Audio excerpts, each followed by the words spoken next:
రాష్ట్ర ప్రభుత్వం రాష్ట్రంలో 12,760 గ్రామ పంచాయతీల సమగ్ర సమాచారాన్ని నమోదు చేయాలని ప్రభుత్వం ఉత్తర్వులు జారీ చేసింది. బీబీజీ రామ్జీ పథకం ఈ నెల ఆరంభం నుంచి అమల్లోకి రావడం, 16వ కేంద్ర ఆర్థిక సంఘం మార్గదర్శకాలు వెలువడడం, పంచాయతీలకు పాలక వర్గాలు ఏర్పడటం, ఇతర అంశాలను పరిగణలోకి తీసుకొని తాజాగా పంచాయతీల్లో అన్ని వివరాలు నమోదు చేపట్టాలని చెప్పేసి ఆదేశాలు ఇచ్చింది. జిల్లా పంచాయతీ అధికారులు, మండల పంచాయతీ అధికారుల పర్యవేక్షణలో పంచాయతీల కార్యదర్శుల ద్వారా నెలాఖరు వరకు నమోదు ప్రక్రియ పూర్తి చేయాలని రాష్ట్ర పంచాయతీరాజ్ గ్రామీణాభివృద్ధి శాఖ సూచించింది.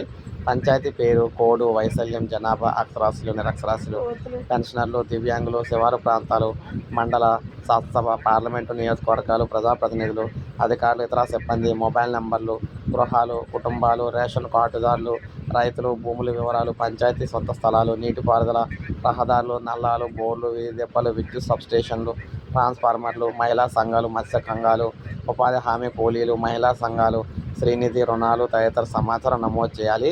వచ్చే 3 ఏళ్ల కాలానికి పంచాయతీ సమగ్ర అభివృద్ధి ప్రణాళికల రూపకల్పన, వార్షిక అంచనా బడ్జెట్లు, వాటిలో చేపట్టనున్న పనులు, ఇతర కార్యాచరణను రూపొందించాలని కూడా ప్రభుత్వం అయితే సూచించిందనమాట. ఈ విధంగా తెలంగాణలో మొత్తం ఉన్న అన్ని సమగ్ర సమాచారం అయితే ఇప్పుడైతే ఇక్కడ ప్రభుత్వం సేకరించబోతుందన్నమాట. సో ఇది అప్డేట్. ఒక లైక్ చేయండి, సబ్స్క్రైబ్ చేసుకోమని ఛానల్